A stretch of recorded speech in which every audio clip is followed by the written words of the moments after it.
syuhada yang sudah meninggal dunia karena pandemi ini, juga kepada para tenaga medis maupun non medis, dan juga kepada saudara-saudara kita yang terbaring sakit, termasuk para dokter, perawat, staf rumah sakit, semua yang sedang sakit karena COVID-19, Allah angkat penyakitnya, Allah ampuni dosa-dosanya, dan insya Allah akan bisa kembali beramal soleh. Kita mulai dengan Al-Fatihah. A'udzubillahi minasyaitonirrajim. Bismillahirrahmanirrahim. Alhamdulillahirabbil alamin arrahmanir rahim. Maliki yaumiddin. Iyyaka na'budu wa iyyaka nasta'in. Ihdinas siratal mustaqim. Siratal ladzina an'amta 'alaihim ghairil maghdubi 'alaihim waladdallin. Amin. Baiklah, kepada Al-Mukarram Al-Ustadz Dr. Raihanul Bahrain, MSD SPPK, waktu dan tempat kami persilahkan. Ya, baik, terima kasih Dr. Adi. Bismillahirrahmanirrahim. Alhamdulillahirabbil alamin wassalatu wassalamu ala asyrafil anbiya'i wal mursalin Muhammadin wa ala alihi wa sahbihi ajma'in, amma ba'd. Baik teman-teman sekalian, teman sejawat, teman nakes, kemudian mungkin ada jamaah yang mengikuti ya kajian dan sharing ringkas pada siang hari ini yang semoga dirahmati dan disayangi dan dijaga oleh Allah Jalla Jalaluh. Assalamualaikum warahmatullahi wabarakatuh. Waalaikumsalam warahmatullahi wabarakatuh. Ustaz, Ya. mohon suaranya Ya. Tidak terdengar, Ustaz. Oh, suaranya tidak terdengar. Baik, sebentar. Kurang jelas, Ustaz. Ya, baik. Ya, apakah sudah terdengar suaranya? Masih kecil, Ustaz. Masih kecil? Ya. Ya, baik.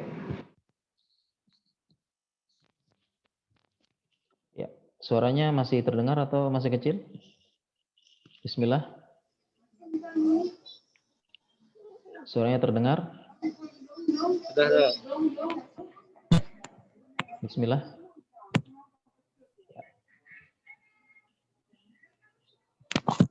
Ya, Oke, bismillah. Suaranya terdengar ya? Ya, sudah. nampaknya banyak komentar yang terdengar dengan jelas infonya ya. Alhamdulillah berarti. Ya, ya baik.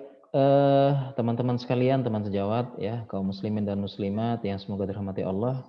Pada siang hari ini kita akan sharing kita sesama tenaga medis ya menghadapi wabah COVID-19 ini tentunya telah banyak pengalaman, banyak kisah, banyak cerita, dan kurang lebihnya kita sama-sama saling menguatkan, sama-sama saling menasehati, karena ya kita sama-sama tahu ya selama wabah ini kita sama-sama disibukkan ya.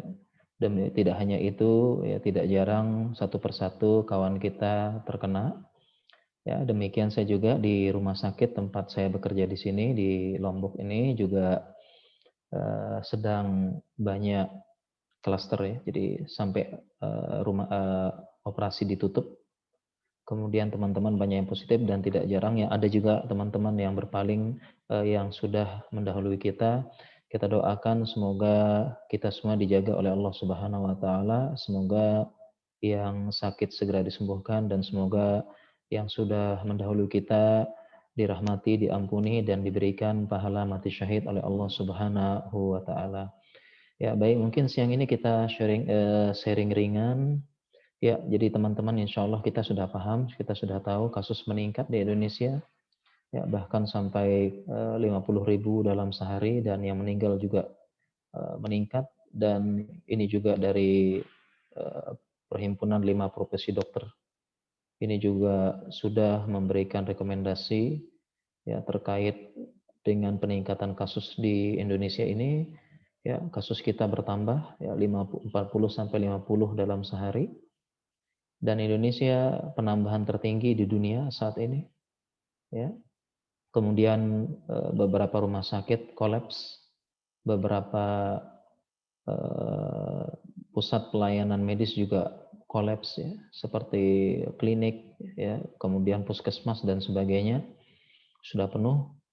Ya, beberapa puskesmas di sini juga ditutup Dan kemudian teman-teman di selebihnya di Jabodetabek dan kota-kota besar tentunya lebih sibuk lagi ya menghadapi ini.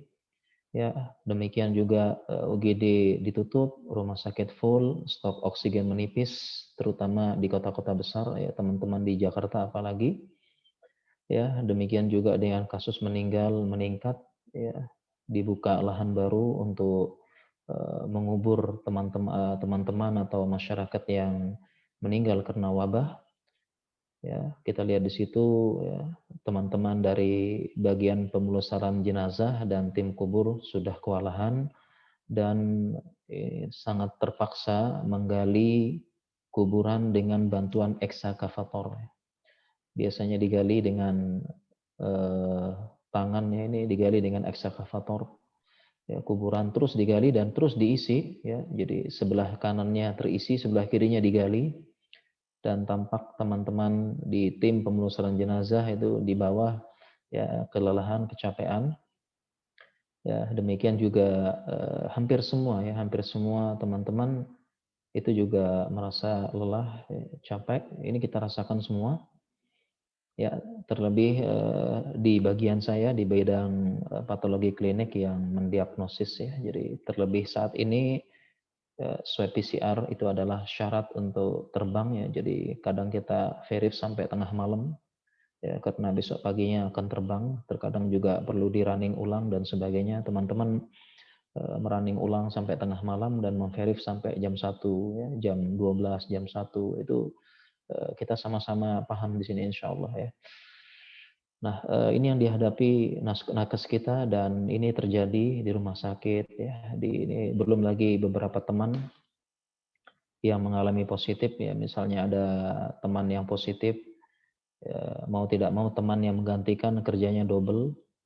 Ya, begitu juga kita di sini ada teman yang positif, mau tidak mau ya kita gantikan jadwal jaganya, jadwal pemeriksaan PCR-nya kita gantikan ya karena dia tidak bisa masuk dan sebagainya. Jadi 85% nakes itu kelelahan, bahkan juga bisa juga depresi bisa. Belum lagi target vaksinasi, ini juga tugas berat para nakes ya. Di rumah sakit kita targetnya 1.000 per hari. Ya, dilakukan di halaman karena target dari pemerintah seperti itu. Ya, kemudian juga kelelahan dari teman-teman sekalian ya di ruangan, di bangsal, di UGD, demikian juga kita pun di laboratorium demikian ya.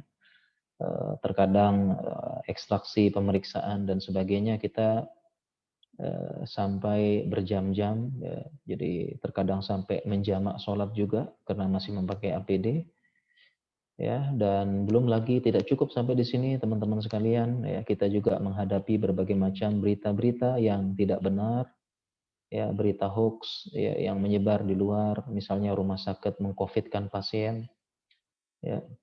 Ya, dan di sini tentu saya sudah membuat video dan membuat tulisan ya karena untuk mengcovidkan pasien ini sangat sulit ya, sangat sulit ya. Artinya ini hanya kesalahpemahaman saja dari beberapa orang ya. Sebagian mengira menandatangan hasil pulang itu dipaksa menandatangan COVID ya. Padahal prosedur kita ya kalau pulang pasti tanda tangan ya, pasti tanda tangan. Ini banyak kesalahpahaman dan berita ya rumah sakit mengcovidkan pasien, tenaga medis mencari uang di bidang COVID ya. Padahal faktanya insentif tertunda ya teman-teman sekalian ya.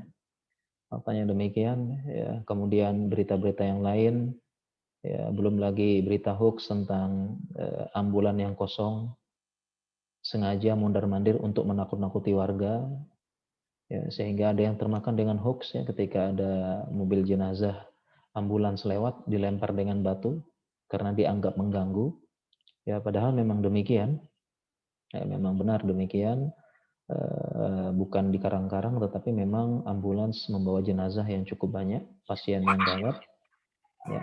Jadi bukan hanya kelelahan dan sebagainya tetapi muncul juga ujian ya, tuduhan dan sebagainya. Tentu ini kita butuh semacam mood booster, kita butuh saling dukung, kita butuh penguatan mental dan sebagainya.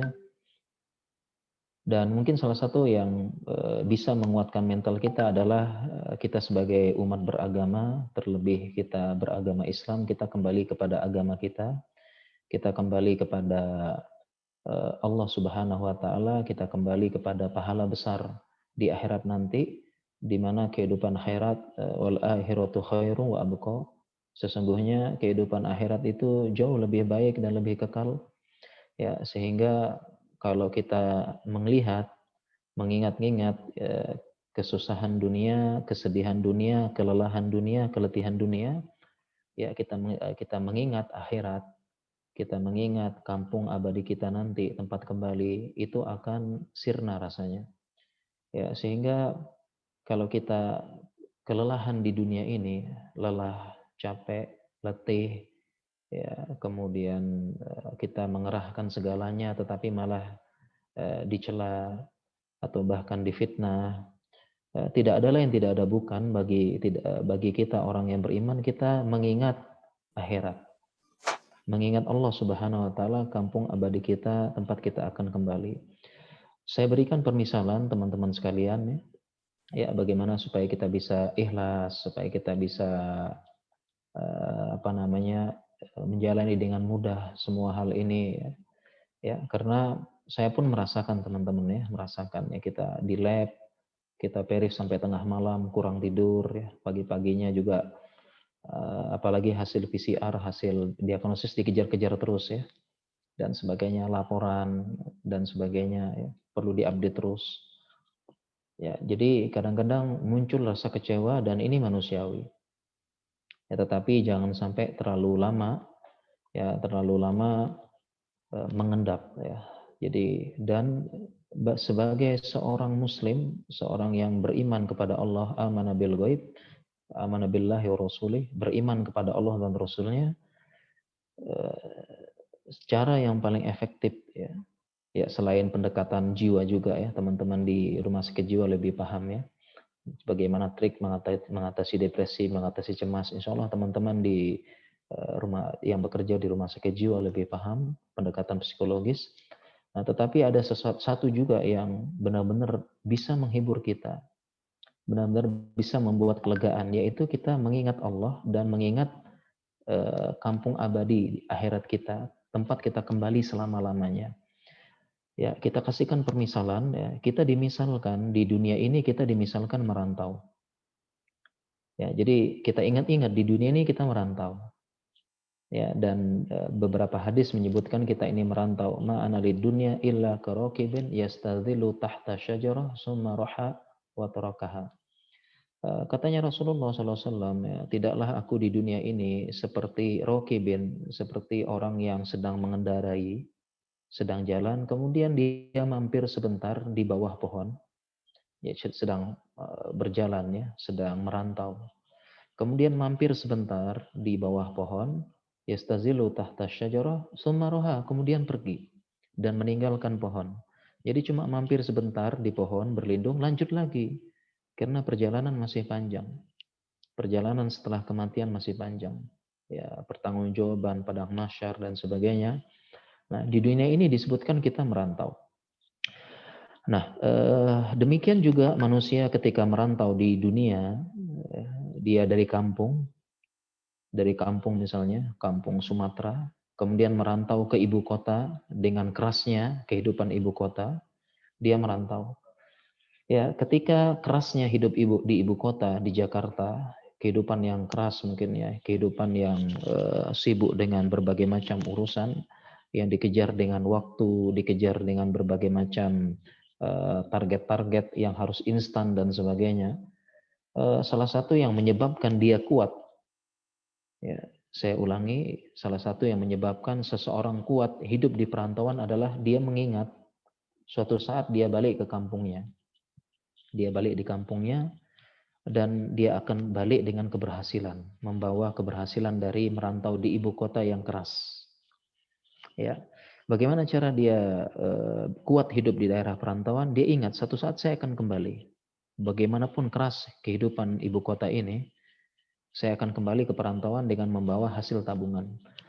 Dan tidak jarang di daerah perantauan dia mungkin hidup sederhana, ya paling mengontrak di kamar kecil 3 kali 4, hidup ala kadarnya, kemudian kasurnya tidak mewah.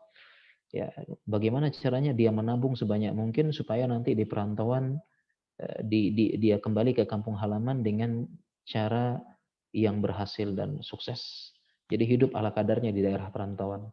Nah, kemudian juga demikian, bagaimana dia bisa bertahan hidup di perantauan, dia mengingat orang yang menyayangi dia di kampung halaman.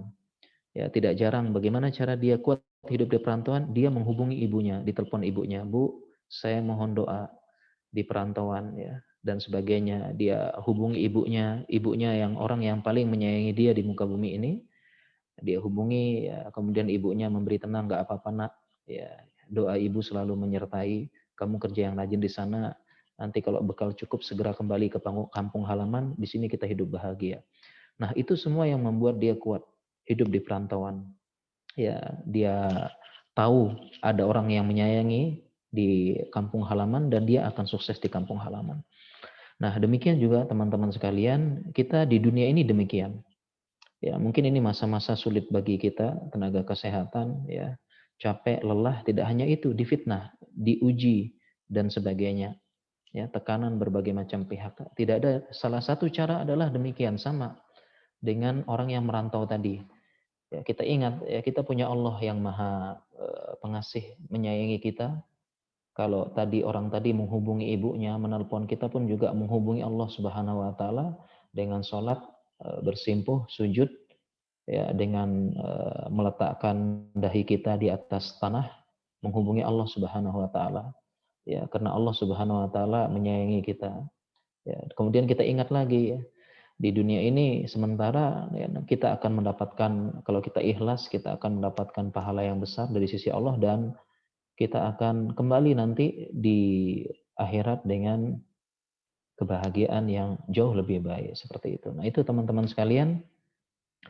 Ya, jadi kita tetap semangat ya, meskipun demikian ya, ada berita hoax ya, tenaga medis begini, ya, nyari uang, kemudian tidak becus kerjanya, belum lagi berita-berita tenaga medis itu seolah-olah membunuh, ya, karena memberi pasien obat-obatan di mana interaksi obat tersebut menyebabkan penyakit pada pasien. Belum lagi berita-berita yang lain ya, banyak ulama, banyak ustadz ya, itu dibunuh di rumah sakit ya, begitu dan sebagainya teman-teman sekalian. Ya, dan saya pun di awal wabah, ini di awal wabah ya, di awal wabah tahun 2000-an, 2020, di awal wabah saya juga menulis buku ini, di awal-awal wabah, hikmah di balik musibah wabah Covid dan dukungan motivasi bagi tenaga medis. Ini ada e-booknya insya Allah. Ya, dan kita jangan sampai terserah ya, Indonesia jangan terserah. Ya, dan sebagaimana tadi, kalau kita di daerah perantauan, kita mengadu kepada ibu kita nelpon ya. Kita telepon karena ibu yang paling menyayangi, karena ibu kita yang paling menyayangi kita. Apapun masalahnya kita mengadu kepada ibu.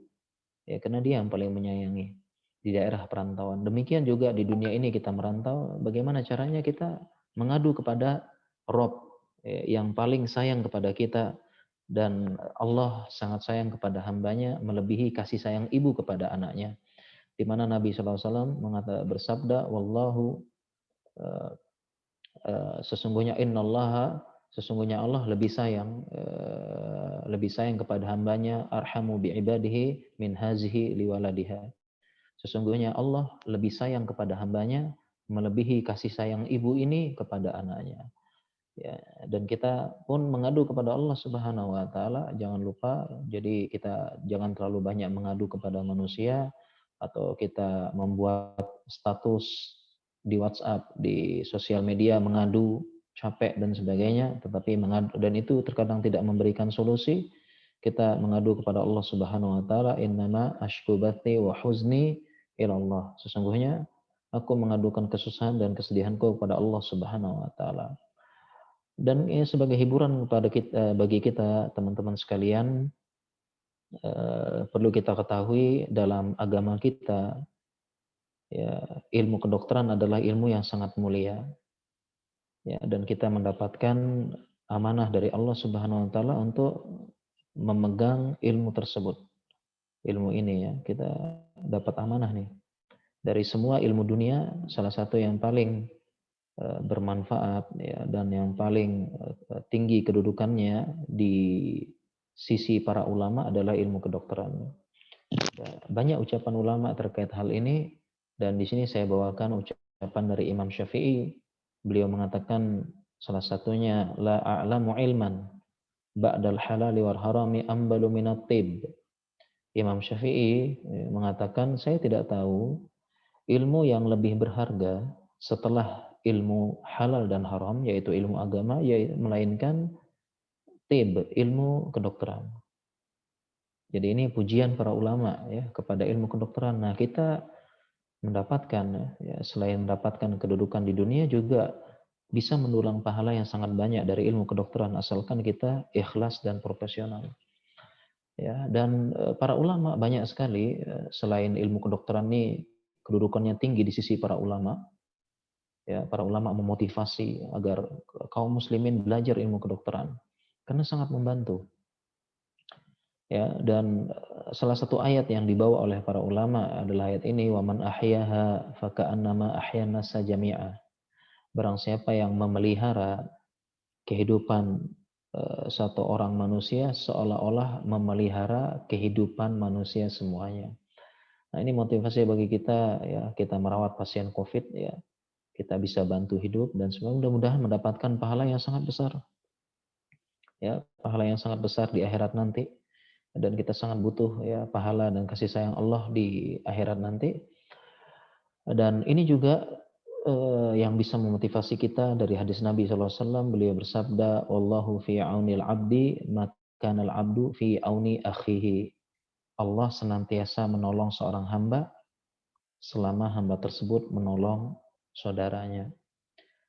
Ya, jadi selama kita menolong, jadi kita niatkan ya merawat pasien, membantu itu kita meniatkan tolong, kita ganti sekarang ya, bukan semata-mata karena gaji, bukan semata-mata juga karena memang tugas saya. Ya memang tugas saya, tapi kita bantu nih, kita bantu. Kenapa? Karena kita punya keyakinan kuat kalau kita bantu dia, nanti Allah akan membantu kita. Min haitsu la yahtasib, dari arah yang tidak disangka-sangka. Ya, misalnya tiba-tiba urusan lain kita dimudahkan oleh Allah, diberikan rasa qanaah cukup dengan dunia sehingga tidak tamak dan diringankan menghadapi berbagai macam musibah-musibah lain walaupun musibah itu berat. Ya, jadi ini yang mungkin bisa membuat kita ikhlas gitu ya. Jadi kita benar-benar yakin kalau kita tolong Allah, kalau kita bantu orang lain, insya Allah Allah akan bantu. Itu kita yakin. Kita yakin deh seperti itu. Ya, dan demikian juga tenaga medis kita pusatnya ya, tempatnya mendapatkan pahala yang berlimpah dalam dunia kesehatan. Ya, yaitu membantu, meringankan ya, karena salah satu yang sangat diinginkan manusia kesehatan. Ya, kesehatan. Manusia sangat ingin sehat. Dan kita yang berusaha membantu mereka sehat. Belum lagi secara psikologi, teman-teman lebih paham ya, orang yang sakit itu ya dia akan mengalami penurunan mentalnya menurun gitu, sangat butuh hiburan, sangat butuh masukan, motivasi, dan kita sebagai orang yang merawat dan dekat dengan mereka punya kesempatan untuk menghibur mereka. Dan salah satu hiburan di saat-saat sakit, saat-saat lemah, saat-saat sulit, tidak ada lain, tidak ada bukan hiburan terbaik adalah ya, mengingatkan kepada Allah Subhanahu wa taala, mengingatkan tentang kehidupan akhirat yang membuat ringan orang tersebut dalam menghadapi berbagai macam musibah-musibah dunia. Jadi salah satu cara agar kita merasa ringan menghadapi musibah-musibah dunia, kita ingat akhirat. Ya, kita ingat akhirat ya. Sebagaimana tadi ya, orang-orang tersebut merantau di kerasnya ibu kota Jakarta, dia sabar tuh. Ya, dia datang ke ibu kota Jakarta sebatang kara, tidak punya keluarga, memulai karir dari dasar, menjadi orang yang paling bawah, disuruh-suruh, dicaci, dimaki, dia sabar semuanya. Kenapa dia sabar? Kenapa dia kuat? Karena dia yakin suatu saat saya akan kembali ke kampung halaman dengan dengan sukses dan bahagia suatu saat. Jadi dia kuat itu menanggung kerasnya hidup ya. Demikian kita juga. Ya, kita hibur pasien yang sakit ya dengan hadis-hadis Nabi Shallallahu Alaihi Wasallam ya, keutamaan kesabaran, keutamaan hikmah dari sakit, ya kemudian mendapatkan kasih sayang Allah Subhanahu Wa Taala, dihapuskan dosa, dinaikkan derajat dan sebagainya. Ya, dan kita punya kesempatan karena hadis Nabi Shallallahu Alaihi Wasallam bahwasanya Nabi Shallallahu Alaihi Wasallam bersabda sebaik-baik amal soleh yaitu khairul a'mal ilallah ahabul a'mali ilallah antudkhila ala akhika surur. Nabi Sallallahu Alaihi Wasallam bersabda, amal yang paling Allah cintai adalah engkau tudkhila memasukkan kepada saudaramu yang beriman surur, kegembiraan. Jadi kita membuat orang gembira. Ya, membuat orang gembira. Jadi ketika dia gembira, dia senang, ringankan kesusahannya sedikit, ya dihibur. Ini adalah sebaik-baik amal soleh. Oleh karena itu ada pepatah Arab disebutkan as'adun nasi as'adan nasa. Ya, manusia yang paling gembira adalah manusia yang menggembirakan orang lain. Ya, jadi kita berusaha bagaimana gembira, karena gembira melihat orang gembira, bukan sebaliknya ya, sedih atau hasad melihat orang lain gembira. Dan ini kesempatan dalam dunia kita, profesi kita, dunia medis. Nah, demikian juga masih ada banyak penjelasan yang lain ya, tetapi nampaknya waktunya sudah habis ya, tinggal 30 menit dan mungkin lebih efektifnya kita tanya jawab nggih. Jadi masih ada yang lain-lain tentang penjelasan mati syahid ya, kemudian bagaimana caranya kita berlindung, doa zikir pagi dan petang. Ya, jangan lupa doa zikir pagi petang walaupun hanya satu atau dua, karena zikir pagi dan petang tuh banyak ya, tetapi tidak harus dibaca semuanya, dibaca satu saja ya, minimal ayat kursi atau doa yang lain. Zikir pagi petang, Bismillahirrahmanirrahim, fil ardi wala fis sama' wa samil alim. Tidak lupa doa kesembuhan, Allahumma rabbin nas anta syafi la syifa illa syifa'uk syifa' la yughadiru suqaman. Tidak lupa memperbanyak istighfar, ya, akan mempermudah kehidupan. Tidak lupa juga memperbanyak sedekah meskipun sedikit, 50.000, 100.000. Karena inna sedekah tasir tudfi'u ghadabar Rabb. Sesungguhnya sedekah yang sedikit, sedekah sembunyi-sembunyi bisa meredam murka Allah Subhanahu wa taala. Tidak lupa teman-teman sekalian, ini tolong dihafal doa ini. Doa yang diajarkan Nabi SAW, doa berlindung dari wabah. Kita hafalkan atau minimal kita pernah baca. Allahumma inni a'udzubika minal baras wal junun wal judam wa min sayil asqam. Ya Allah, aku berlindung kepada Engkau dari baros, dari penyakit belang, wal junun, penyakit gila, wal judam, penyakit lepra menular, wa min sayil asqam, dan berbagai macam penyakit yang buruk. Dan tidak lupa juga teman-teman, terutama teman-teman medis yang merawat pasien, kita membaca doa seperti ini ya, kalau bisa dihafal. Doa ketika melihat orang lain tertimpa musibah, baik itu tabrakan, termasuk terkena COVID, atau mungkin ada yang meninggal karena COVID ya. Kita mendengar, kita baca doa ini, tapi doanya kita baca lirih atau pelan, ya, supaya kita nggak tertimpa dengan musibah yang sama. Jadi kalau ada orang tabrakan, kita lihat tabrakan gitu, kemudian kita baca doa ini, Allah akan jaga supaya kita tidak tertimpa dengan musibah yang sama. Demikian juga dengan COVID ya. Minimal kita pernah baca. Lebih baik lagi dihafal. Alhamdulillahilladzi afani mimma btalaka bihi wa faddalani ala katsirin mimman khalaqa tafdila. Segala puji bagi Allah, afani, yang menyelamatkan aku, mimma btalaka, dari musibah yang menimpamu, wa faddalani, dan memuliakan aku atas makhluk-makhluk yang lainnya. Ya, mungkin demikian yang bisa kami sampaikan. Saya kembalikan kepada Dr. Adi sebagai host pada siang hari ini. Silakan, Dr. Syukran kasiran, Ustaz Dr. Raihanul. Pada siang ini Al-Ustadz sudah menjelaskan mengenai beberapa hal, antara lain kampung akhirat itu jauh lebih baik daripada kampung dunia. Jadi saya ingat guru saya almarhum Kiai Haji Abdullah Syafi'i dari Asy-Syafi'iyah, berbekallah, siapkan bekal untuk pulang ke kampung akhirat. Jadi Ustaz Raihanul sudah mengingatkan kita, di dunia ini hanya merantau dan kita harus menyiapkan bekal sebelum pulang kampung.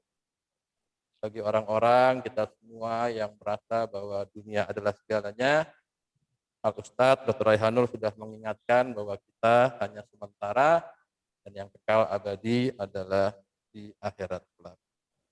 Yang juga diminta adalah kita mengingat Allah, memperbaiki niat, ikhlas, terutama tenaga kesehatan, sehingga tidak ada niat-niat lain kecuali melayani pasien lillahi ta'ala. Kemudian juga kita harus qanaah, merasa cukup, dan Allah akan memudahkan segala urusan kita. Min haitsu la yahtasib. Semua akan dimudahkan oleh Allah dari semua urusan dan hajat kita. Dan amal-amal yang harus kita kerjakan menurut Ustaz Dr. Raihanul adalah berzikir, berdoa, istighfar, mohon ampun pada Allah, dan bersedekah. Sehingga itu amal-amal yang harus kita kerjakan harian, dan juga kita sebagai tenaga kesehatan selalu mohon lindungan dari Allah. Baiklah, kepada Bapak Ibu, saya berikan waktu untuk tanya jawab. Di chat sudah ada beberapa. Yang pertama dari Ibu Rosdiana. Assalamualaikum Ustadz, bagaimana menghadapi berita hoax yang diberikan oleh sesama tenaga nakes? Karena mereka juga tenaga kesehatan dan itu membuat kita down. Kemudian yang kedua dari direktur kami, Dr. Devmi, pekerjaan kita melalaikan ibadah, kadang-kadang sholat tertunda-tunda, kelelahan, kurang khusyuk, dan ibadah sunnah tidak kita kerjakan. Bagaimana Ustadz? Kalau saya pernah baca Ustadz, apakah kita bisa menjamak sholat apabila memang kita pakai hazmat, atau memang karena terlalu berat kita bisa tidak mengerjakan amalan-amalan sunnah, sehingga kita menganggap bahwa apa yang kita kerjakan lillahi ta'ala untuk melayani pasien itu sebagai. Demikian Ustadz, 2 pertanyaan pertama, silahkan. Ya, baik ya. Untuk pertanyaan yang pertama ya, bagaimana kita menghadapi berita hoax yang diberitakan oleh teman-teman sesama nakes atau dari profesi kesehatan yang lainnya. Ya, jadi memang tidak kita pungkiri ya beberapa berita-berita informasi atau disinformasi atau hoax itu banyak sekali menyebar, baik dari orang-orang yang bahkan tidak kita tahu background-nya, atau orang-orang yang bahkan bukan ilmuwan, atau bahkan dari teman-teman nakes juga. Ya, tidak bisa dipungkiri lagi. Ya, dan tentu saja ini bisa menjadi alasan bagi teman-teman yang ya terutama pengusung konspirasi, mereka punya dukungan gitu loh. Ini loh tenaga medis yang ngomong, ya ini tenaga medis yang membongkar borok dari rumah sakit begitu misalnya. Ya, dan kini kita tidak bisa kita tidak bisa hilangkan 100% ya. Bagaimana caranya? Yang pertama, tidak mungkin kita bantah semua begitu ya. Jadi justru kalau kita bantah habis waktu kita. Lalu bagaimana ya kita berusaha lebih menggiatkan edukasi. Ya kita jelaskan yang benar, menjelaskan yang benar. Karena memang demikian ya.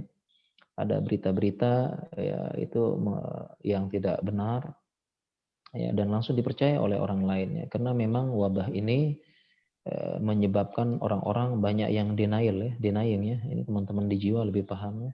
Akhirnya refleksi dari denying itu ada yang berusaha marah-marah, ya ada yang ketika dapat berita hoax COVID itu seperti flu biasa, mereka pilih yang itu. Jadi mereka pilih pendapat yang lebih mudah gitu ya, nggak usah pakai prokes dan sebagainya. Ya, jadi cara kita menghadapi ya kita lebih banyak mengedukasi, lebih giat lagi. Ya. Kita lebih giat lagi mengedukasi ya daripada kita membantah ya, karena kalau kita bantah-bantah habis waktu kita ya. Karena saya pun demikian ya, saya alhamdulillah banyak membuat video-video, tulisan-tulisan ya, memberikan edukasi-edukasi, ya, dan saya pun sering mendapatkan kiriman, ya, ini bagaimana tanggapan tentang ini, bagaimana tanggapan tentang ini. Saya tidak menanggapi semua karena nanti waktu kita habis. Tapi kita fokus edukasi saja. Terus fokus edukasi, kita jelaskan ini tidak benar, pendapat ini tidak benar. Ya, contohnya memang ya ada memang sejawat kita mengatakan ini apa namanya, wabah ini dibuat, ya. Ada juga sejawat kita yang mengatakan meninggal karena interaksi obat. Ada juga yang mengatakan, sejawat kita yang mengatakan tes PCR hanya tes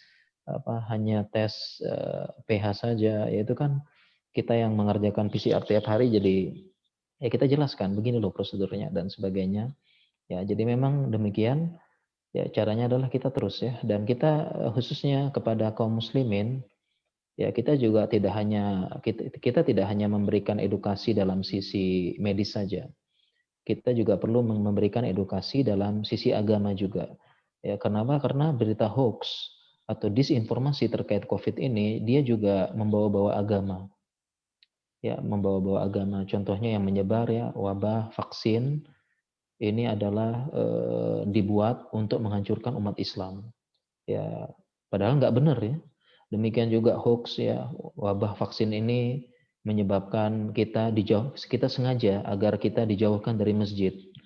Ya, padahal kalau kita mau gampang sekali logikanya, padahal tidak hanya masjid yang disuruh tutup, ya, gereja, pura juga ditutup juga. Teman-teman saya di Bali juga pura ditutup semua. Ya, ya, ya. Tapi mereka juga tidak bilang ya ini menghancurkan agama Hindu. Bukan hanya itu, kalau kita ke Eropa ya gereja-gereja juga ditutup. Ya, dan banyak, ya. Sehingga karena banyaknya disinformasi atau hoax yang membawa-bawa nama agama, sehingga terkadang edukasi dalam sisi medis itu tidak cukup. Kita perlu juga memberikan edukasi dalam Islam, dan secara umum edukasinya adalah kita berikan edukasi fas'alu ahla dzikir in kuntum la ta'lamun. Tanyalah kepada ahlinya. Jadi jangan langsung percaya. Ya, jangan langsung percaya pada berita-berita di sosmed sebelum kita bertanya kepada ahlinya, baru kita sebarkan. Ya, dan kita bertanya kepada ahlinya, ya, bukan kepada dokter hewan. Mohon maaf, ya. Artinya karena COVID ranahnya dokter medis gitu, ya. Ataupun yang lain kita bertanya kepada ahlinya, kepada ahli yang melakukan dan turun di lapangan. Ya, ini perintah agama agar kita bertanya kepada ahlinya sebelum kita bertanya dan menyebarkan berita. Jangan sampai semua berita kita dapat di sosmed, di WhatsApp kita sebarkan, ya, karena khawatirnya akan kita terjerumus dalam kedustaan gitu. Kafa bil arti kadiban ayyukadzibu bikulli ma sami'a ayyuhaditha bikulli sami'a. Cukuplah seseorang dikatakan pendusta apabila dia menyebarkan semua yang dia dengar. Ya, jadi kita kembali ke ahli ilmu. Mungkin itu yang pertanyaan pertama, ya, menyikapi hoax yang menyebar. Kemudian pertanyaan yang kedua, nggih, dari dokter, ya, Desmiarti, insinyur, nggih, ya. Direktur. Jadi nggih, ya, saya mencoba menjawab. Ya, jadi memang nakes terkadang melalaikan ibadah, ya. Sholat tertunda, kelelahan, dan memang demikian saya pun mengalami, ya, terlebih kalau sampel sedang meningkat gitu, kita di ruang PCR pakai APD, kadang-kadang saya sampai jamak sholat dan sebagainya. Ya, lalu bagaimana dalam hal ini kita intinya tertunda, terjamak sholat, ibadah menurun, ya, kurang buru-buru, ini tidak apa-apa. Ini termasuk udzur, ya. Jadi itulah agama Islam, ya. Innad dina yusrun. Sesungguhnya agama Islam agama yang mudah, tetapi tidak bermudah-mudahan juga. Dan alhamdulillah Allah menurunkan syariat menjadikan agama kita agama yang lapang. Allah berfirman, "Wa ma ja'ala 'alaikum fid dini min kharaj." Kami tidak jadikan kalian beragama ini supaya kalian susah. Ya, oleh karena itu, misalnya kita sholat, ya, apakah boleh kita menunda? Boleh. Ya, kita menunda sholat boleh karena hal-hal penting, teman-teman di UGD, ya, sholat. Apalagi saya kalau sudah masuk lab itu sholat pasti ketunda gitu. Ya, sholatnya ketunda ataupun ya agak terlambat, ya, baru bisa keluar. Ya. Kemudian kita menjamak pun boleh, baik jamak takdim maupun jamak takhir, ya, karena jamak kaedahnya itu jamak bagi orang yang punya hajat darurat, sedangkan qasar itu adalah bagi orang yang safar. Dan ini diajarkan dalam agama kita, sehingga ini termasuk hal yang boleh. Belum lagi kita punya kaedah ad-daruratu tubihul mahdzurat, ya. Jadi suatu yang darurat membolehkan yang terlarang gitu. Jadi Ya, jamak boleh tanpa dikosor ya Ustadz ya? ya boleh jamak tapi tidak dikosor. Karena kosor itu hanya haknya orang yang safar. Sedangkan jamak adalah haknya orang yang punya hajat darurat ya, seperti ibu. Ya, ibu kadang sibuk ya, dia harus menyusui anak, dia menunda dan sebagainya, termasuk teman-teman yang menjaga darurat. Orang yang menjaga sedang berperang, menjaga perbatasan. Teman-teman begitu boleh, kita boleh dan ini ada contohnya, boleh kita jamak salat kita baik jamak takhir maupun jamak takdim. Ini boleh. Jadi Ya, untuk para perawat dan dokter yang di IGD, di ruang COVID, pakai hazmat, boleh Ustadz ya? Jadi boleh. kita tarik ke jamak takdim atau takhir. Ya. Ya, boleh ya. Ya, jadi boleh kalau kita untuk menjamak sholat tersebut karena apa namanya mungkin tidak sempat seperti itu. Nah, kemudian bagaimana dengan sholat yang buru-buru tidak khusyuk ya, bahkan tidak sholat sunnah ya tidak apa-apa kita nggak sholat sunnah karena ada urusan yang lebih wajib yaitu untuk membantu orang dan menyelamatkan jiwa, merawat ya bahkan kalau kita berbicara masalah fikih kita berbicara masalah fikih, kita kerja, digaji, hukumnya wajib. Sedangkan sholat sunnah, hukumnya sunnah. Ya, maka kita harus mendahulukan yang wajib. Ya, kita harus mendahulukan yang wajib daripada yang sunnah. Karena kita bekerja, ya terikat kontrak, membuat perjanjian, ini hukumnya wajib. Kerja wajib. Sedangkan sholat sunnah, hukumnya sunnah. Maka kita wajib menunaikan perjanjian kita kerja wajib ya wa'ufu bil ahdi innal ahda kana mas'ula. Tunaikanlah janji sesungguhnya janji itu akan dipertanggungjawabkan. Ya, jadi itu terkait dengan sholat sunnah ya. Justru kita harus kerjakan yang wajib. Ya, yaitu bekerja karena kita digaji atau dapat amanah seperti itu. Ya, adapun kalau baca Al-Qur'an bisa di sela-sela insyaallah bisa. Demikian. Ya, Baik, mungkin Ustadz, demikian untuk kurang lebih. pertanyaan ketiga dari chat, Dr. Sahyuni menanyakan bagaimana menjaga istiqomahnya kita ikhlas dalam melayani pasien. Ya, ya, baik. Bagaimana kita bisa istiqomah, ikhlas merawat pasien ya? Ini sekali lagi kita kembali kepada beberapa poin yang kita sampaikan tadi. Kita ikhlas merawat pasien, mau tidak mau kita harus mengingat akhirat dan mengingat balasan dari Allah Subhanahu Wa Taala yang besar nanti. Ya, di ikhlas tadi banyak tadi ya, "Waman ahyaha faka'annama ahyas nasa jami'a." Kemudian ahabul a'mali ilallah an tudkhila ala akhika surura. Sebaik-baik amal kita memasukkan kebahagiaan, merawat dan sebagainya. Ya, kita kasih perbandingan lagi, kita berikan perbandingan. Ada orang ada orang kerjanya berat. Ya, ada orang kerjanya berat ya. Saya punya teman, dia menjadi tenaga TKW, dia menjadi tenaga kerja luar negeri. Dia menjadi tenaga kerja luar negeri ya. Kemudian dia curhat, di sana dia kerja keras. Ya capek ya enggak dikasih istirahat kadang dibentak-bentak ya dia capek banget nah tetapi katanya gajinya gede banget gajinya sangat besar karena gaji yang sangat besar tersebut dia bisa menghidupi keluarganya dengan cukup di Indonesia padahal di sana di luar negeri dia kerjanya kasar capek kasar bahkan dibentak-bentak begitu karena tipikal majikannya keras. Nah, apa yang membuat dia kuat?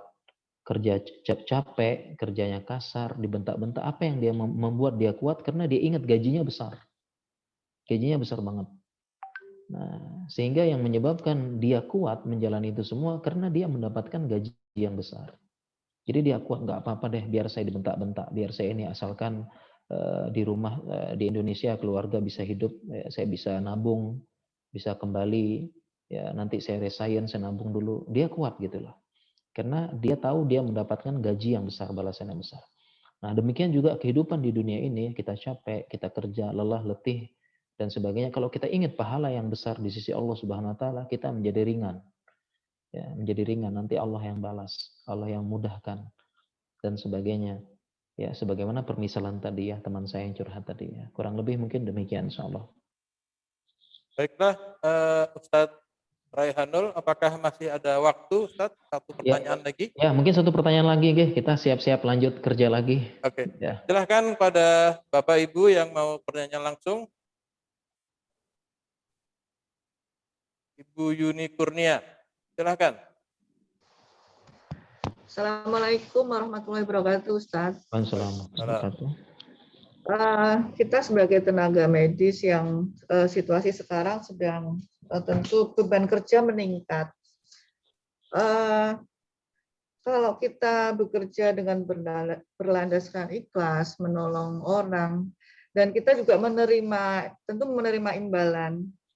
Apakah imbalan itu sudah termasuk sebagai apa ya? Hanya upah kita saja, atau kita juga mendapatkan mohon maaf pahala dari Allah seperti itu. Terima kasih. Assalamualaikum. Ya, baik ya Ibu. Jadi saya insya Allah paham ya pertanyaannya dari Ibu Yuni, bahwasanya kita tenaga medis kan tentu dapat insentif ya. Udah ya, memang kita dapat insentif ya. Saya juga dapat gitu. Ya, tapi udah nggak keluar-keluar lagi nih informasinya. Ya, dan apakah kita mendapatkan gaji, mendapatkan insentif itu bertentangan dengan pahala kita, sedangkan kalau kita kerjakan dalam agama dituntut dengan ikhlas. Nah, ini suatu hal yang tidak bertentangan antara pahala di akhirat dengan balasan di dunia. Ini suatu hal yang tidak harus dipertentangkan. Jadi bisa jadi seseorang dapat gaji, mungkin dapat insentif, dia juga dapat pahala. Ya, ini wajar seperti ini. Ya, jadi wajar. Dan ini dibahas oleh para ulama tentang hukum mengajarkan Al-Quran dan mendapatkan upah dari mengajarkan Al-Quran. Ya, mengajarkan Al-Quran. Jadi ketika seseorang mengajarkan Al-Quran, kemudian dia mendapatkan upah, maka ini boleh. Dan dia juga dapat pahala mengajarkan Al-Quran. Khairun nasi man ta'allama Al-Qur'ana wa 'allamahu. Sebaik-baik orang yang sebaik-baik manusia yang mengajarkan Al-Quran dan belajar Al-Quran. Ya, dan dia dapat keutamaan ini meskipun dapat upah juga mengajarkan Al-Quran. Jadi dua hal ini tidak bertentangan.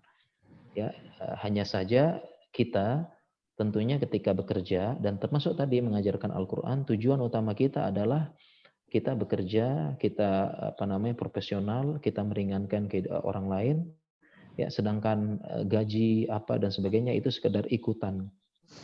Ya, sekedar ikutan saja, bukan semata-mata kita seperti itu mendapatkan uang untuk mengumpulkan harta. Jadi tidak apa-apa, insya Allah tidak merusak pahala, karena itu memang hak kita ya. Ya, maksudnya ikhlas itu adalah ikhlas supaya membantu orang. Ya, mungkin demikian insya Allah ya, tidak dipertentangkan. Baiklah Ustadz Dr. Raihanul, terima kasih banyak pada kajian siang ini. Moga-moga bermanfaat buat Bapak Ibu semua. Mohon tutup dengan doa Ustadz. Ya, hidup kita berkah, dalam lindungan Allah dan ikhlas dalam beramal. Silakan Ustadz. Baik. Mungkin teman-teman sejawat sekalian, ya kita berdoa kepada Allah Subhanahu Wa Taala di musim wabah ini.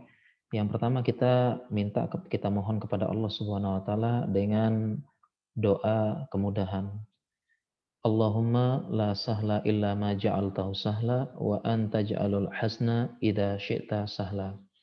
Ya Allah, tidak ada kemudahan kecuali apa yang Engkau berikan kemudahan kepada kami, dan Engkaulah yang menjadikan berbagai macam kesulitan dan kesedihan itu menjadi kemudahan. Dan kita berdoa juga kepada Allah Subhanahu Wa Taala agar kita diperbaiki semua urusan kita, urusan dunia dan akhirat. Allahumma ahsin aqibatana fil umuri kulliha wa ajirna min khizyid dunya wa adzabil akhirah. Ya Allah, perbaguslah urusan kami dunia dan akhirat, dan selamatkan kami dari kebinasaan di dunia dan di akhirat.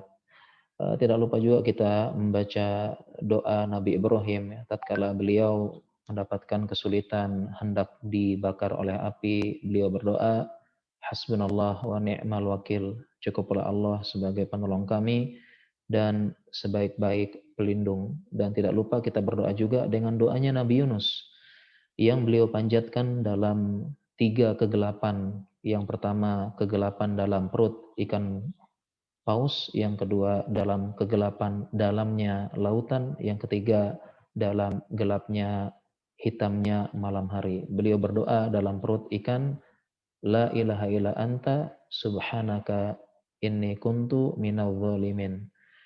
Tidak ada Rob sesembahan yang berhak disembah kecuali Engkau ya Allah, Maha suci Engkau ya Allah, sesungguhnya Engkau termasuk aku termasuk orang-orang yang zalim. Dan tidak lupa kita berdoa agar kita senantiasa berada dalam nikmat Allah dan tidak berubah tiba-tiba menjadi musibah yang besar. Allahumma inni a'udzubika min zawali ni'matik wa tahawuli afiyatik wa fajaati nikmatik wa jami'i sakhatik. Ya Allah, aku berlindung kepada Engkau dari hilangnya nikmat yang Engkau berikan, berubahnya kesehatan menjadi sakit. Aku berlindung kepada Engkau dari siksa-Mu yang datang tiba-tiba dan segala kemurkaan yang Engkau berikan. Dan kita akhiri doa kita dengan alhamdulillahirabbil alamin wa akhiru da'wana alhamdulillahirabbil alamin. Syukran kasiran al Ustadz Dr.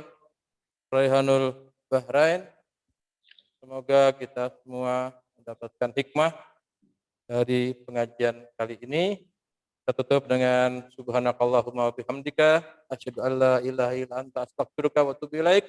Wassalamualaikum warahmatullahi wabarakatuh. Waalaikumsalam warahmatullahi wabarakatuh. Waalaikumsalam warahmatullahi wabarakatuh. Ya, baik. Saya izin pamit ya, Dokter Adi Wibowo. Terima kasih, Dokter.